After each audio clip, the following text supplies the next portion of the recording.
জ্যোতি মালহোত্রা সহ আরও একাধিক গুপ্তচর গ্রেপ্তার হয়েছে গুপ্তচর বৃত্তির অভিযোগে, এবং তারপর থেকে কিন্তু দেখা যাচ্ছে যে বিভিন্ন সময়ে ইনভেস্টিগেশন হয়েছে, বিভিন্ন জায়গায় নতুন নতুন করে গ্রেপ্তারির সংখ্যা বেড়েছে।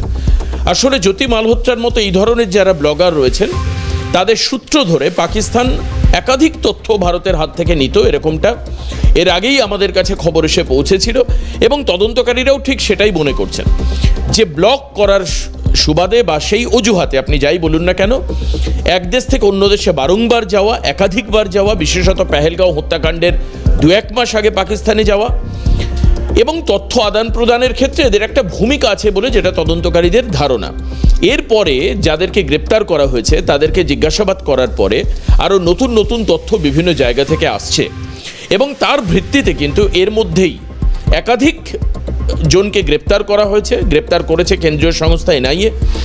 এবং পাশাপাশি যেটা আজকে দেখতে পাওয়া গেল যে খোদ শহর কলকাতাতে সেখানেও সার্চ অপারেশন চলল, এবং সার্চ অপারেশন হলো তিনটে জায়গায়, আলিপুর, গার্ডেন রিচ, আলিপুর পার্ক সার্কাস সহ আরও একাধিক জায়গায়, এবং যেখান থেকে কিন্তু একবালপুর, এই তিনটে জায়গায় এই চরবৃত্তির অভিযোগে শহরে একাধিক জায়গায় যখন খিদিরপুর পার্ক সার্কাস আলিপুরে যখন হানা দিচ্ছে এনআইএ, ঠিক সেই সময় কিন্তু একাধিক তথ্য উঠে আসলো যে বিভিন্ন ট্যুর এজেন্সির নাম করে বা এই ব্লগিংয়ের নাম করে এক দেশ থেকে অন্য দেশে সহজে যাতায়াতের যে পদ্ধতি, সেই পদ্ধতি কিন্তু নেওয়া হতো। এবং সেখানে আমরা দেখতে পাচ্ছি যে খিদিরপুর পার্ক সার্কাস এবং আলিপুরে অভিযান এনআইএর, এবং সেখানে কিন্তু পাক গুপ্তচরের সন্ধান পাওয়ার একটা চেষ্টা করছে। আপনারা ছবিতেও এখন দেখতে পাচ্ছেন শহরের বিভিন্ন জায়গায় হানা দিয়েছে এনআইএ,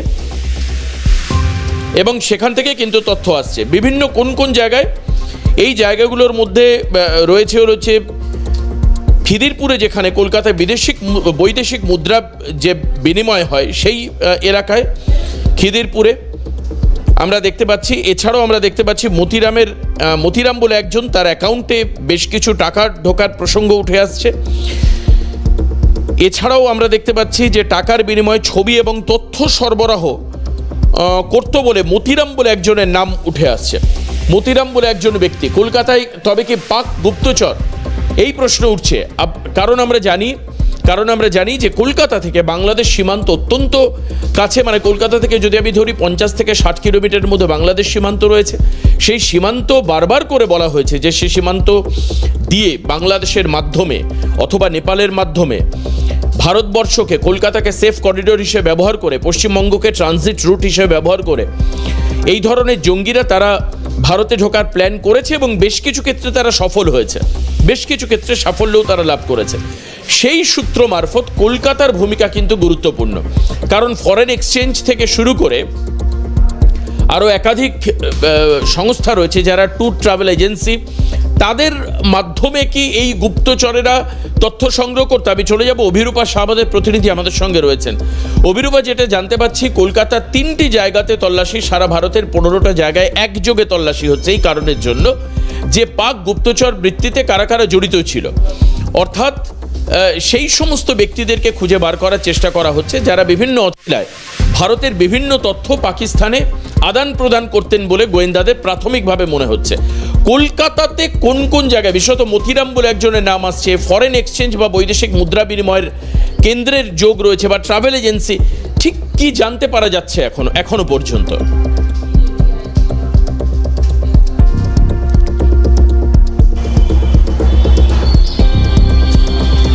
তোমাকে গোটা বিষয়টা পরিষ্কার করে বলছি দেবাশিস তোমার মাধ্যমে সিএনএর দর্শকদের। সেটা হলো মতিরাম জাট, যিনি আদতে একজন সিআরপিএফ এর জওয়ান, তিনি এএসআই পদে নিযুক্ত ছিলেন। এই মতিরাম জাটকে পাকচর বৃত্তির অভিযোগে এর আগেই গ্রেপ্তার করেছেন এনআইএর আধিকারিকরা।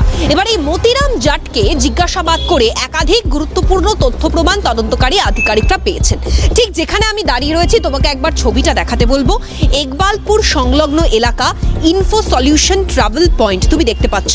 এই দোকানেই মূলত মুদ্রা বিনিময়কারী সংস্থার যে অফিস রয়েছে বা দোকান বলা ভালো, এই দোকানেই আজকে এনআইএর আধিকারিক আধিকারিকরা সকালবেলা এসে পৌঁছন। তারা মতিরাম জাটকে জিজ্ঞাসাবাদ করে জানতে পারেন যে শহর কলকাতার বেশ কিছু জায়গা, তার মধ্যে উল্লেখ্য এই খিদিরপুর, এই দোকানগুলো থেকে বেশ কিছু অনলাইন ট্রানজাকশন হয়েছে এবং যে ট্রানজাকশনগুলো অত্যন্ত সন্দেহজনক বলেই তদন্তকারী আধিকারিকরা মনে করছেন। ফলে মতিরাম জাটকে জিজ্ঞাসাবাদ করে এখনো পর্যন্ত যে সমস্ত তথ্য প্রমাণ তদন্তকারী আধিকারিকরা পেয়েছেন তার মধ্যে এই খিদিরপুরের দোকান অন্যতম।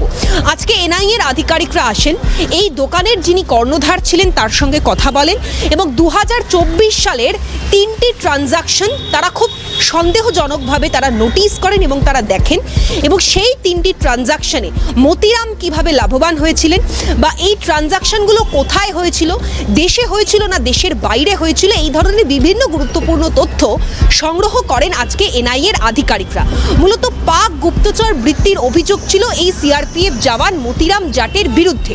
এবার এই মতিরাম জাট যিনি কিনা আদতে পেহেলগাঁওতেও একটা সময় পোস্টেড ছিলেন, ফলে মতিরাম জাটের কি ভূমিকা, এছাড়াও পাক গুপ্তচর বৃত্তির অভিযোগে এর আগে একাধিক ইউটিউবার বা ব্লগারকে গ্রেপ্তার করা হয়েছিল। আজকে সকাল থেকে এনআইএ এর আধিকারিকরা দেশের বিভিন্ন জায়গায় এই তল্লাশি অভিযান চালিয়ে নিয়ে যাচ্ছেন।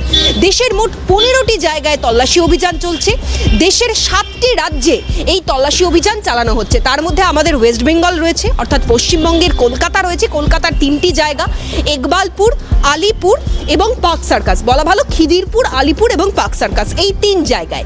এছাড়া অন্যান্য স্টেট রয়েছে, তার মধ্যে আসাম রয়েছে, উত্তরপ্রদেশ রয়েছে, হরিয়ানা রয়েছে, রাজস্থানের মতো বিভিন্ন জায়গাগুলো রয়েছে।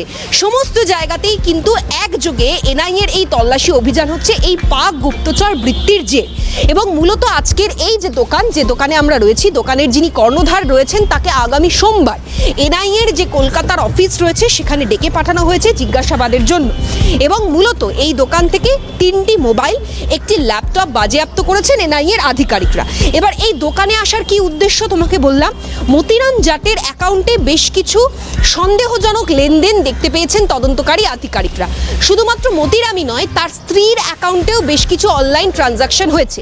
এবার যেহেতু তথ্যের বিনিময়ে আমাদের দেশের গুরুত্বপূর্ণ ডাটা বা তথ্য বা ছবি সেগুলো বিদেশের মাটিতে পাচার করতো মতিরাম, তার বিনিময়ে মোটা অঙ্কের টাকাও নিত সে, একজন সিআরপিএফ জওয়ান যাকে ইতিমধ্যেই তার চাকরি থেকে বরখাস্তও করেছেন সিআরপিএফ এর তরফ থেকে বরখাস্তও করা হয়েছে তাকে, যিনি আপাতত এনআইএ হেফাজতে রয়েছেন। এবার এই অনলাইন ট্রানজাকশনগুলোর হিসেব নিকেশ বুঝতেই বা এই সন্দেহজনক অনলাইন ট্রানজাকশনের তথ্য তালাশের জন্যই আজকে এনআইএর শহর কলকাতার এই 3 জায়গা, গোটা রাজ্যের মানে গোটা দেশের 15 জায়গা এবং দেশের মোট 7টি রাজ্যে একযোগে এই তল্লাশি অভিযান চলেছে। ফলে মতিরাম জাটকে জিজ্ঞাসাবাদ করে যেরকম তথ্য তদন্তকারী আধিকারিকরা পাবেন সেই তথ্যের ভিত্তিতেই এই পাক গুপ্তচর বৃত্তির যে অভিযোগ উঠে আসছে সেই অভিযোগের যে তদন্ত প্রক্রিয়া, সেই তদন্ত প্রক্রিয়া চালিয়ে নিয়ে যাবেন এনআইএর আধিকারিকেরা। দেবাশিস, একেবারে অভিরূপা তুমি সঙ্গে থাকো। তুমি কিছুক্ষণ আগেই বলছিলে যে ল্যাপটপ সিজ করা হয়েছে এবং বেশ কিছু মোবাইল সিজ করা হয়েছে। আরেকটা গুরুত্বপূর্ণ কথা তুমি বললে যে কিছু আনকনভেনশনাল কিছু ট্রানজ্যাকশন, কিছু অস্বাভাবিক কিছু ট্রানজ্যাকশন, যেই ট্রানজ্যাকশনও কিন্তু পাওয়া গিয়েছে এবং যার ফলে মনে করা হচ্ছে যে দেশীয় গোপন তথ্য পাচার করে হয়তোবা এই যে মতিরাম বলে যার নাম উঠে আসছে তিনি বিদেশ থেকে অর্থাৎ পাকিস্তান থেকে টাকা নিয়ে থাকতে পারেন। অবশ্যই আমি এই জায়গায় তোমার কাছে জানতে চাইব, এই যে ল্যাপটপ বা মোবাইল এগুলো যে সিজ করা হলো এর মধ্যে থেকে কি কোনো তথ্য আপাতভাবে, মানে অবশ্যই এগুলোর হয়তো বা ফরেন্সিক হবে বা আরও ইলাবোরেটলি সেই সমস্ত ইলেকট্রনিক ডিভাইসগুলোর এক্সামিনেশন হবে, তদন্তের স্বার্থে ইনভেস্টিগেশন হবে তার উপরে, কিন্তু কেন এই যে ল্যাপটপ এবং মোবাইল সিজ করা হলো? দ্বিতীয় প্রশ্ন হচ্ছে তোমার কাছে যে টাকার ট্রানজ্যাকশন বলা হচ্ছে তার আর্থিক অঙ্ক কি জানতে পারা গিয়েছে? অভিরূপা, আমি জানবো তোমার থেকে, কিন্তু তার আগে আমি শোনাবো দোকানের যে মালিক তার বক্তব্য উঠে এসছে, তিনি কি বলেছেন শোনাবো, শুনুন।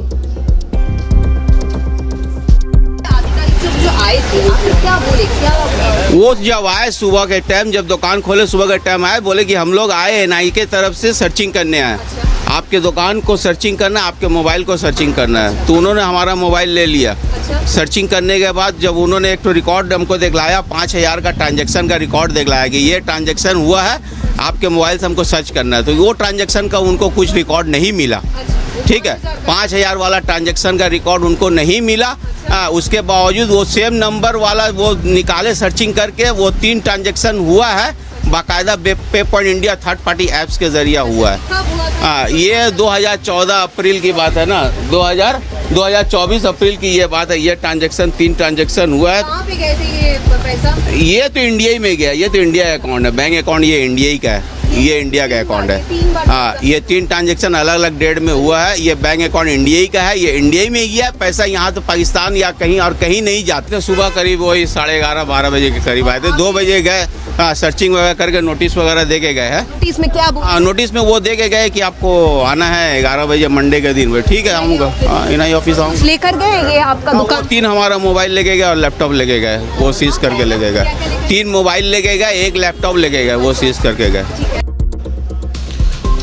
অভিরূপা, আমরা দেখছিলাম যে দোকান মালিকের সাথে তুমি কথা বলছো, তোমাকে ট্রানজাকশনের স্ক্রিন সেভার তিনি দেখাচ্ছেন এবং ট্রানজাকশনের কথা তিনি বলছেন কোন কোন সালে ট্রানজাকশনগুলো হয়েছে এবং তার আর্থিক অঙ্ক কীরকম, এবং এই ট্রানজাকশনগুলো কি পাকিস্তানের সঙ্গেই হয়েছিল। যদিও উনি যেটুকু আমি বুঝলাম যে পাকিস্তানের সঙ্গে ট্রানজাকশন হয়নি, তাহলে এই ট্রানজাকশনের সূত্র ধরেই কি করে এনআইএ সকালবেলায় দোকান খোলার সাথে সাথেই ইকবালপুরের এই ব্যবসায়ীকে বলল যে তোমার দোকানের সার্চ আমাদের করতে হবে এবং মোবাইলের আমাদের সার্চ করতে হবে। অর্থাৎ অবশ্যই এই বেসিক কন্টেন্ট কোন জায়গা থেকে এসছে সেটা জানবার কথা নয়, কিন্তু তবুও যে ট্রানজ্যাকশনগুলো তুমি দেখতে পাচ্ছিলে সেখানে কি দেখতে পেলে তুমি?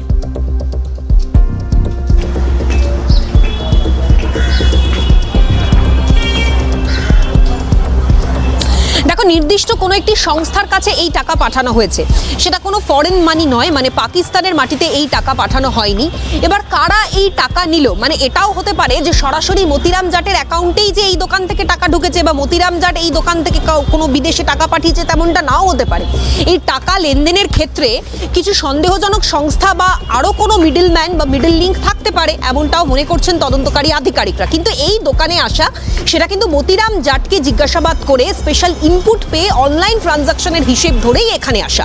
এবার কত অঙ্কের লেনদেন হয়েছে খুব বেশি নয়, কারণ 2024-এ প্রথম দিকে মার্চ এপ্রিল এই সময়টাতে অনলাইন ট্রানজাকশন হয়েছে, যেটা ওই দোকানিও আমাদেরকে জানিয়েছেন। প্রত্যেকটি ট্রানজাকশনের মানে একবারের মূল্য 10,000-এর কিছু আশেপাশে, মানে যদি ধরিনি 3 মাসে 3 বার টাকা ট্রানজাকশন হয়েছে 30,000-এর কাছাকাছি। এবার শুধুমাত্র এই একটি দোকানই নয়, আমরা রয়েছি খিদিরপুর বা ইকবালপুর সংলগ্ন এলাকা, এছাড়া আলিপুর রয়েছে, পার্ক সার্কাস রয়েছে। এবার টার্গেট করা হতো শহর কলকাতার এই ধরনের ছোট ছোট খুচরো দোকানগুলো থেকে। এবার এই টাকাগুলো একসাথে কোথায় পৌঁছচ্ছে, কার কাছে যাচ্ছে, যে সংস্থার কাছে যাচ্ছে তারা কি কোনোভাবে সেটাকে ফরেন মানিতে কনভার্ট করছে, এই ধরনের বিভিন্ন জিনিসপত্রগুলো দেখা হচ্ছে। এছাড়া এই দোকানি যাকে ডেকে পাঠানো হয়েছে আগামী সোমবার এনআইএর যে কলকাতার দপ্তর রয়েছে সেখানে, তার কারণ হচ্ছে যখন টাকা ট্রানজাকশন করা হয় বা টাকা পাঠানো হয় সেই সময় কি কি নথি দেখা হয়। আজকে যখন এই দোকানিকে আমরা জিজ্ঞাসাবাদ করেছিলাম, মানে যখন আমরা জিজ্ঞাসা করি, তিনি বলেন যে আধার কার্ড দেখতে চাওয়া হয়। এবার আধার কার্ড তো মুড়ি মুড়কির মতো বিভিন্ন সময় আমরা দেখেছি ভুয়ো আধার কার্ডের খবরও উঠে এসছে। ফলে কারা এই টাকা পাঠাচ্ছে, কোথায় টাকা পাঠাচ্ছে, কি তথ্যের ভিত্তিতে টাকা পাঠানো হচ্ছে, এই বিভিন্ন তথ্য তালাশের জন্যই কিন্তু 3টি মোবাইল ফোন, একটি ল্যাপটপ বাজেয়াপ্ত করেছেন এনআইএর আধিকারিকরা। দোকানের যিনি কর্ণধার রয়েছেন মাসুদ আলম, তাকেও ডেকে পাঠানো হয়েছে এনআইএ দপ্তরে। অন্যদিকে মতিরাম জাটকে জিজ্ঞাসাবাদ করে এই অনলাইন ট্রানজাকশন এবং পাক গুপ্তচর বৃত্তির যে অভিযোগ রয়েছে সেই অভিযোগের তদন্ত প্রক্রিয়া চালিয়ে নিয়ে যাচ্ছেন এনআইএ আধিকারিকেরা। দেবাশিস। একেবারে অনেক ধন্যবাদ। অভিরূপা সাহা আমাদের প্রতিনিধি আমাদের সঙ্গে ছিলেন। একেবারে বিস্তারিত কলকাতায় যেখানে যেখানে তল্লাশি চালানো হয়েছে সেই দোকানের মালিক এবং তার সঙ্গে কাদের কাদের সংযোগ ছিল, কোন কোন ট্রানজাকশন হয়েছিল, কোন অ্যাকাউন্ট থেকে কবে, কোন সালে, কোন মাসে কত টাকা পাঠানো হয়েছিল এবং কী কারণের জন্য টাকা পাঠানো হয়েছিল, তার যখন সূত্র অনুসন্ধান হচ্ছে, ইনভেস্টিগেশন হচ্ছে, সেই সূত্র মারফতই কলকাতার বেশ কিছু ল্যান্ডমার্ক পাওয়া গিয়েছে, যেই ল্যান্ডমার্কের মধ্যে থেকে কিন্তু এই টাকা পাঠানোর যে সোর্স, সেই সোর্সের কোনো না কোনো একটা কানেকশন রয়েছে এবং সেই কানেকশনের ভিত্তিতেই কিন্তু আজকে ইকবালপুর বা খিদিরপুর চত্বর, পার্ক সার্কাস চত্বর এবং আলিপুর চত্বরে, যেখানে কিন্তু জিজ্ঞাসাবাদ করা হয়েছে, দোকানে গিয়েছেন সরাসরি এনআইএ আধিকারিকেরা এবং তারা বেশ কিছু ডিভাইস, ইলেকট্রিক্যাল এবং ইলেকট্রনিক ডিভাইস, সেগুলোও কিন্তু তারা বাজেয়াপ্ত করেছেন এবং এগুলোকে তদন্ত করে তারা দেখবেন যে এই ধরনের ইলেকট্রিক্যাল ইকুইপমেন্টসের মধ্যে বা ইলেকট্রনিক্স ইকুইপমেন্টসের মধ্যে কোনো রকম ট্যাম্পারিং করা হয়েছে কিনা। অর্থাৎ আপনারা জানেন যে মেসেজ ডিলিট করে দেওয়া বা ইনফরমেশন ডিলিট করে দেওয়া, সেরকম কোনো ঘটনা ঘটেছে কিনা। হয়তোবা এই ধরনের ইলেকট্রিক্যাল ইকুইপমেন্টস বা ইলেকট্রনিক গেজেটের হয়তোবা যে হার্ড ডিস্ক, সেটাও কিন্তু পরীক্ষা করে দেখা হতে পারে যে সেখানে কোনো রকমের ট্যাম্পারিং রয়েছে কিনা। এবং অর্থাৎ একটা জিনিস খুব পরিষ্কার যে জ্যোতি মালহোত্রা সহ আরও একাধিক গ্রেপ্তারের পরে, এবং যেরকমটা অভিরূপা আমাদেরকে বলছিলেন যে সিআরপিএফ জওয়ান তার সূত্র ধরে বিভিন্ন জায়গায় তল্লাশি চালানো, অর্থাৎ একটা জিনিস পরিষ্কার হচ্ছে যে দেশ জুড়ে বিভিন্ন জায়গা থেকে ইনপুট পাকিস্তানকে কেউ বা কোনো সংস্থা তারা দিতেন, এটা একদম পরিষ্কার হয়ে যাচ্ছে। এবং সেই সমস্ত সূত্র অনুসন্ধান আগামী দিনে আরও চলবে, কারণ আজকে যেটা আমরা দেখতে পাচ্ছি 4টে চতুষ্কোণ এখন যখন আমরা করছি, যেটুকু আমরা জানতে পাচ্ছি যে 7টা রাজ্য, 15টা স্পট এবং কলকাতার 3টে জায়গা, এখানে তল্লাশি হচ্ছে। আমি এখন এই মুহূর্তে আপনাদেরকে দেখাবো প্রাক্তন পুলিশ কর্তা অনিল জানা, তার সঙ্গে আমাদের সাংবাদিক, আমাদের প্রতিনিধি কথা বলেছিলেন। কি বলেছেন অনিল জানা কলকাতা এই তদন্ত সম্পর্কে, এনআইএর এই গতিবিধি সম্পর্কে শোনাবো আপনাদের। ব্যাপার হচ্ছে এটা তো রুটিন কিছু না, এখানে কলকাতা বা পশ্চিমবঙ্গে না পাওয়া গেলে সেটাই আশ্চর্য। এর আগে যত এই সরকার আসার আগে যত অন্যান্য সাবভার্সিভ অ্যাক্টিভিটি গুলো হয়েছে, এগুলো দেখা গেছে পাকিস্তান, বাংলাদেশ, কলকাতা হয়ে অন্যান্য রাজ্যে গেছে। এখন তো এখানে এত ভালো সেফ জায়গা তো আর কোথাও নেই। পশ্চিমবাংলা অন্য জায়গা থেকে এই যে আপনার যেগুলো রিপোর্ট করছে, অন্যান্য রাজ্য থেকে নিয়ে এসে অনুপ্রবেশকারীদের রিপোর্ট করে পুশব্যাক করছে, এগুলো সব ঘুরে ফিরে পশ্চিমবাংলায় ঢুকে যাবে। পশ্চিমবঙ্গ এমন একটা জায়গা যেখানে ঢুকলে একটা রেশন কার্ড রয়েছে, শাসক দলের ব্যক্তিরা বলে যেন কারো রেশন কার্ড বাদ না যায়। যাদের রেশন কার্ড, ভোটার কার্ড, আধার কার্ড সবই হয়ে যায় এখানে। এত ভালো জায়গা থাকতে এখানে করবে না কেন? অন্যান্য রাজ্যে হচ্ছে, তাও যদি এক্সপায়ার ডেটের চাষটা গুপ্তচর বৃত্তিগত বহু পুরনো পেশা, পশ্চিমবঙ্গের সবচেয়ে সেফ জায়গা, অন্যান্য রাজ্যেও আছে। একেবারে আমরা এই আলোচনাতে ছিলাম। এবার এই মুহূর্তে যে আরেকটা যেটা খবর আসছে আমাদের কাছে, যে পাকিস্তানের হয়ে চরবৃত্তির অভিযোগ এবং জঙ্গি কার্যকলাপে যুক্ত থাকার অভিযোগে এনআইএর নজরে একাধিক সন্দেহভাজন এবং সাসপেন্ড হওয়া সিআরপিএফ জওয়ানদের জিজ্ঞাসাবাদ করা হচ্ছে। এবং সেই ক্ষেত্রে আমরা যেটা দেখতে পাচ্ছি, এখানে বেশ কিছু নাম আসছে, যেমন সিআরপিএফ জওয়ান মুনির আহমেদ এবং তার স্ত্রী মেনাল খান। এই মেনাল খানকেও জিজ্ঞাসাবাদ করা হচ্ছে, মুনির আহমেদ তাকেও জিজ্ঞাসাবাদ করা হচ্ছে। এবং সেখানে বেশ কিছু ব্যাংক অ্যাকাউন্ট, যে অ্যাকাউন্টগুলোকে ট্র্যাক করা হচ্ছে, এবং এই অ্যাকাউন্টগুলোর থেকে কি ধরনের ট্রানজ্যাকশন হয়েছে, কারা ট্রানজ্যাকশন করেছেন, বা যদি কোনো সংস্থাকে টাকা পাঠানো হয়ে থাকে, তাহলে সেই সংস্থা কোন কাজের সঙ্গে যুক্ত ছিল, সেই সংস্থার সঙ্গে কোনো পাকিস্তানের যোগাযোগ রয়েছে কিনা, বা সেই সংস্থা কি তারা কোনো রকম ইনফো এক্সচেঞ্জ করত, অথবা তারা কি কোনো বিদেশি ফরেন এক্সচেঞ্জের সঙ্গে যুক্ত ছিল, এই সমস্ত বিষয় কিন্তু জানবার চেষ্টা করা হচ্ছে। আমরা এখন সেই জায়গাটাই আমরা দেখছিলাম যে কলকাতার পাশাপাশি আরও একাধিক জায়গায়, যেখানে আমরা দেখতে পাচ্ছি সিআরপিএফ জওয়ান মুনির আহমেদ এবং তার স্ত্রী মেনাল খানকে জিজ্ঞাসাবাদ করা হচ্ছে, এবং তাদের যে ব্যাংক অ্যাকাউন্ট, সেই ব্যাংক অ্যাকাউন্টকেও কিন্তু খতিয়ে দেখা হচ্ছে, ব্যাংক অ্যাকাউন্টকে এক্সপ্লেন করা হচ্ছে। এবং 7 রাজ্যে এই যে তল্লাশি, তাতে কিন্তু আমরা দেখতে পাচ্ছি যে এই ধরনের একাধিক তথ্য বিভিন্ন জায়গা থেকে উঠে আসছে। আমাদের প্রতিনিধি শুভজিতের কাছে যাব। শুভজিৎ আমাদের সঙ্গে রয়েছেন। শুভজিৎ, এই মুহূর্তে আমরা যেটা জানি যে 7টি রাজ্য, 15টি স্পট, এবং তার মধ্যে ডেফিনেটলি কলকাতার 3টে জায়গা রয়েছে যেখান থেকে কিন্তু এই ধরনের এনআইএ তদন্ত চলছে, এবং যার ফলে দেখা হচ্ছে যে পাকিস্তানের সঙ্গে গুপ্তচর বৃত্তিতে কোনো ব্যক্তি বা কোনো সংস্থা বা কোনো দোকান বা কোনো সংগঠন তারা কিভাবে জড়িত বা আদতেও জড়িত কিনা। এখন এই মুহূর্তে আমরা দেখতে পাচ্ছি যে একাধিক সিআরপিএফ জওয়ান তারাও কিন্তু জড়িত। যেমন কিছুক্ষণ আগে আমাদের প্রতিনিধি অভিরূপার সঙ্গে কথা হচ্ছিল, এবং তুমি সারাদিন যে খবর দিয়েছ, সেখানে একাধিক ইনপুট আসছে যে ভারতীয় সিআরপিএফ জওয়ানদের মধ্যে একাধিকের বিরুদ্ধে এই ধরনের গুপ্তচর বৃত্তি বা স্পাইয়ারের অভিযোগ আসছে। আমি বিস্তারিত তোমার থেকে জানবো যে আর কি তথ্য রয়েছে তোমার কাছে। একেবারে দেখো দেবাশিস, শহর কলকাতার 3টি জায়গায় আমরা জানি ইতিমধ্যে এনআইএর তরফ থেকে তল্লাশি অভিযান চালানো হচ্ছে এবং দেশের মোট 12টি জায়গায় এই মুহূর্তে তল্লাশি অভিযান চালাচ্ছে এনআইএ। কিন্তু এর আগে এনআইএর তরফ থেকে এনার কাছে একাধিক ইনপুট এসেছে এবং ইতিমধ্যে আমরা জানি যে সাসপেন্ড হওয়া সিআরপিএফ জওয়ান মুনির আহমেদ, তাকে এনআইএর তরফ থেকে জিজ্ঞাসাবাদ করা হয়েছিল এবং তার স্ত্রী যে পাকিস্তানের বাসিন্দা মিনাল খান, যাকে ইতিমধ্যে জিজ্ঞাসাবাদ করেছে এনআইএর আধিকারিকেরা এবং এই জিজ্ঞাসাবাদে একাধিক তথ্য উঠে এসেছে।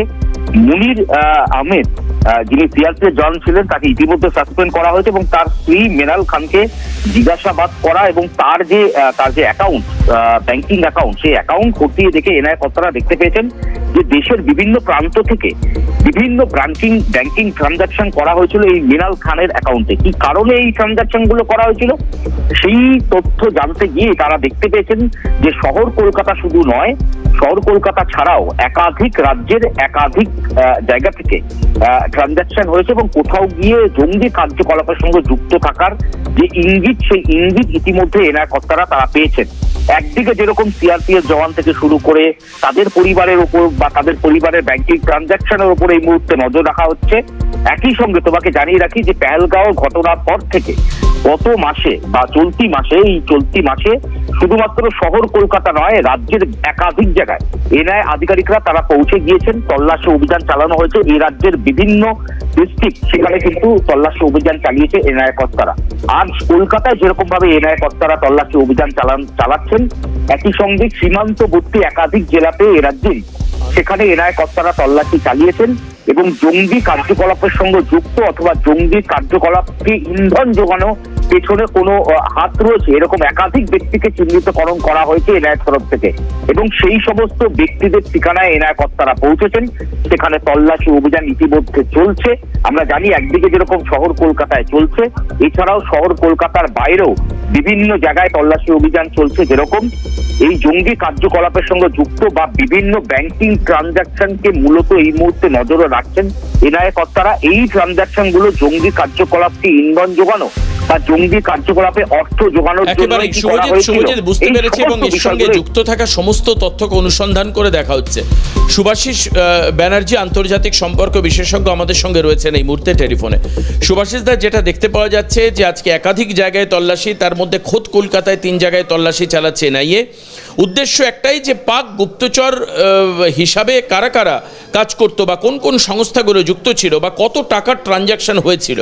আমরা জানি যে জ্যোতি মালহোত্রাকে গ্রেপ্তারের পর প্রতি সপ্তাহে গ্রেপ্তারির ঘটনা ঘটেছে। প্রত্যেক সপ্তাহে, আমি যদি সাপ্তাহিকভাবে ধরি, প্রত্যেক সপ্তাহে গ্রেপ্তারের সংখ্যা বেড়েছে এবং এখন দেশ জুড়ে একটা তল্লাশির মতো পরিস্থিতি চলে আসছে, যেখানে কেন্দ্রীয় তদন্তকারী সংস্থা মনে করছে যে 7টি রাজ্যে এই ধরনের পাক স্পাই তারা থাকতে পারেন।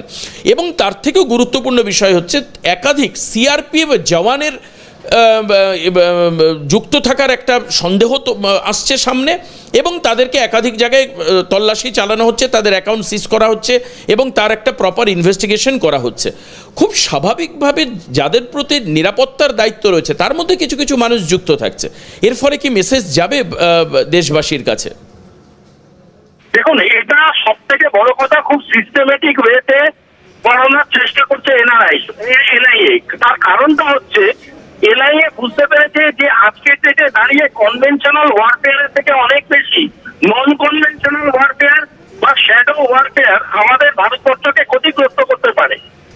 সেটাকে মাথায় রাখলে সব থেকে আগে যেটা আইডেন্টিফাই করার প্রয়োজনীয়তা আছে সেটা হলো স্লিপার সেলস গুলোকে। এই স্লিপার সেলস গুলোকে আইডেন্টিফাই করার জন্য যেটা সর্বপ্রথম দরকার সেটা হলো এই স্লিপার সেলস এর মদতকারীদের ধরা এবং ধরা সেই সকল স্লিপার সেলস এর বাইপাস গুলোকে যারা দিনের পর দিন ভারতবর্ষের সমাজ ব্যবস্থার মধ্যে থেকে ভারতবর্ষকে ক্ষতিগ্রস্ত করার প্ল্যান করে চলেছে। শুধু তাই নয়, আমি এই কথাটা বরাবরই আপনাদের চ্যানেলেও বলেছিলাম যে ফোর্স গুলোকে আমাদেরকে ভীষণ রকম ভাবে ফিল্টার এবং স্যানিটাইজ করতে হবে। আমি বিশ্বাস করতে রাজি নই যে সব দায়িত্ব about intelligence and securing intelligence is lies with the civilian. ওদের মধ্যেও এমন বহু ঘটনা পাওয়া গেছে যেখানে ফ্যাক্ট কম্প্রোমাইজ হচ্ছে, যেখানে ডিটেলস কম্প্রোমাইজ হচ্ছে, তাই ফোর্সদের নিয়েও যেই মুভমেন্টটা এনআইএ করছে সেটা প্রমাণ করে দেয় যে এনআইএ ভীষণ বুঝে শুনে প্ল্যান রয়েছে একটা ডক্ট্রিন মেনটেন করছে এবং সেই ডিসিপ্লিনেই সেই অ্যালগোরিদমকে মেনটেন করেই এই ইনভেস্টিগেশনটা চালাচ্ছে।